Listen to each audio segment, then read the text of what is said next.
जारी करो। चलेगा भाई, सब चलेगा, सब चलेगा। उत्तराखंड सरकार मुर्दाबाद, मुर्दाबाद, मुर्दाबाद। 1 2 3 4 ये छोटे वादे बंद करो। 1 2 3 4 छोटे वादे बंद करो।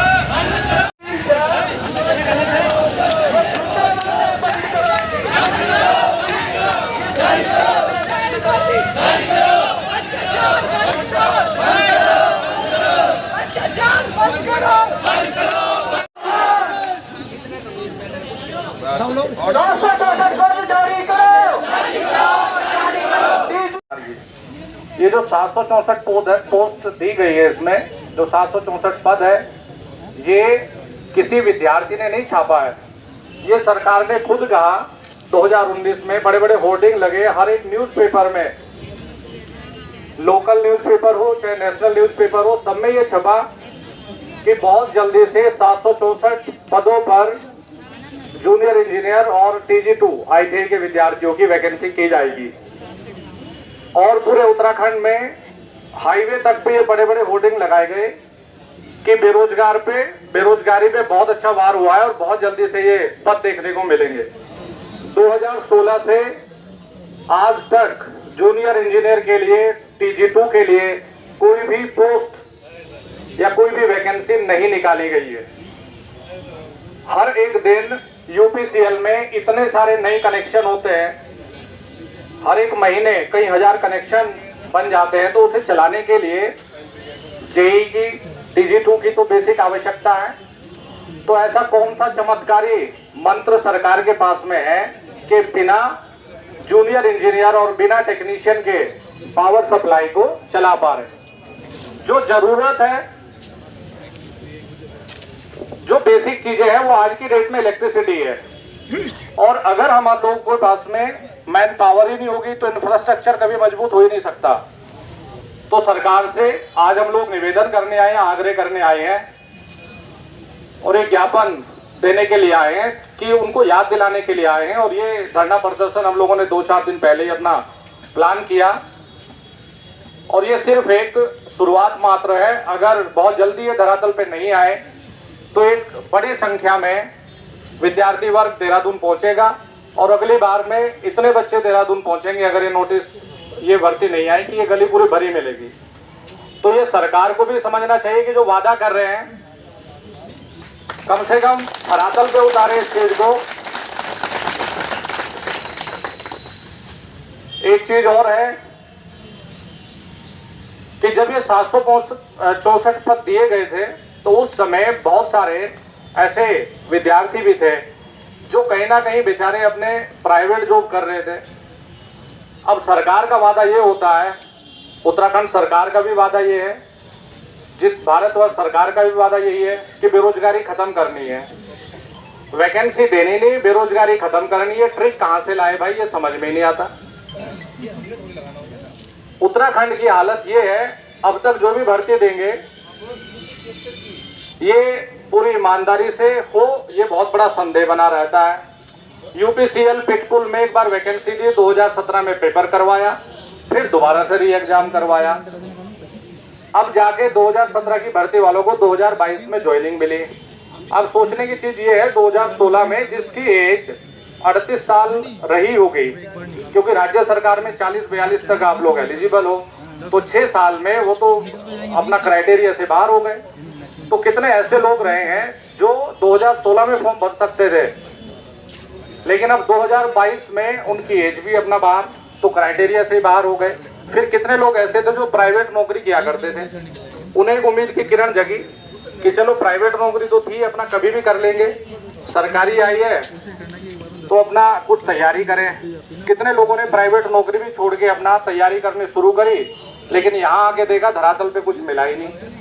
तो हमारा तो विनम्र निवेदन ये है सरकार से कि अपना इन वैकेंसी को जो आप लोगों ने वादा किया था, ये कोई नई मांग हमारी ओर से नहीं है, जो वादा आप लोगों ने किया था बस उसको धरातल पे उतारिए और 764 पदों की जो आप लोगों ने वादा किया है उसे जल्दी से अपना पूरा करने का कष्ट करें। बहुत बहुत धन्यवाद।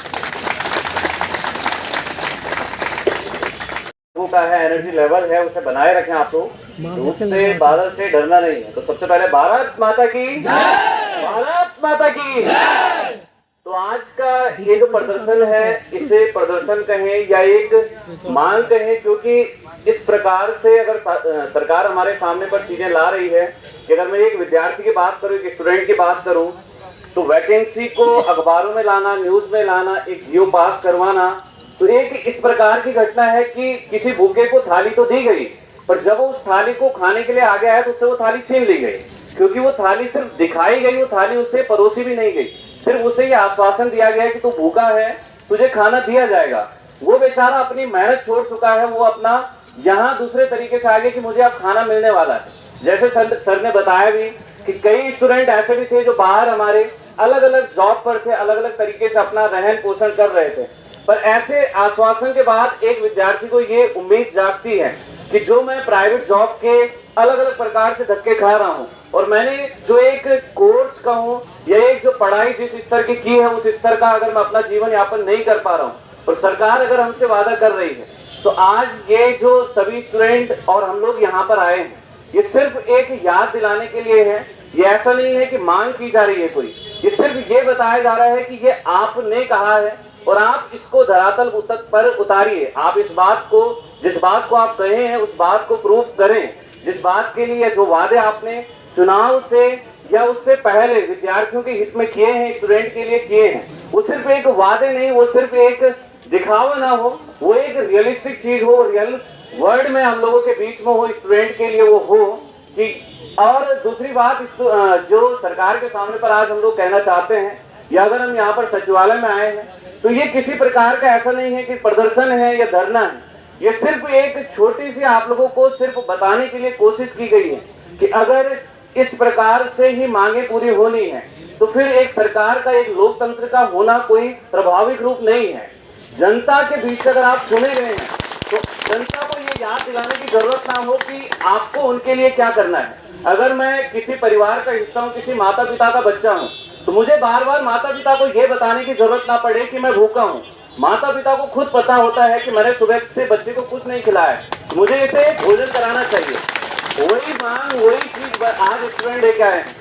हमारी 2016 की वैकेंसी थी, 2017 में जाकर स्टे लगता है, 2021 में जाकर पेपर होता है और आज भी 2022 में जाकर वो चीजें प्रोसीजर में है कि कुछ पद वेटिंग में डालकर अब उन्हें कहीं छात्रों को ज्वाइनिंग कराई जा रही है। तो 2016 से 22 एक लंबा ड्यूरेशन अपने आप में। इस बीच में आप देख सकते हैं कि एक एक साल अगर मैं 1000-2000 स्टूडेंट भी ऑन एन एवरेज लेके चलता हूं तो कम से कम 10 से 12,000 बेरोजगार हम अपनी सरकार को दे चुके हैं। और ये हम सरकार को नहीं, सरकार बच्चों को दे चुकी है।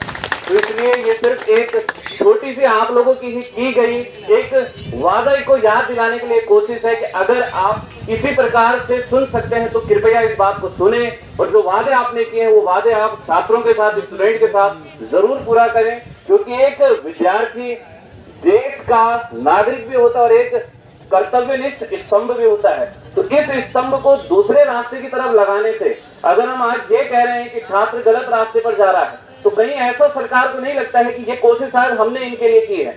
अगर वो फ्री घूम रहा है तो एक छोटी सी कहावत आपने भी सुनी होगी कि खाली दिमाग शैतान का घर होता है। अगर आप उसे खाली छोड़ रहे हैं तो वो कुछ लोग उल्टा सोचेंगे तो कुछ लोग विपरीत दिशा में भी जरूर सोचेंगे। कुछ लोग अपनी मांग को चुपचाप मनवा सकते हैं तो कुछ तोड़ फोड़ से में मंगवा सकते हैं। तो ऐसी कोशिश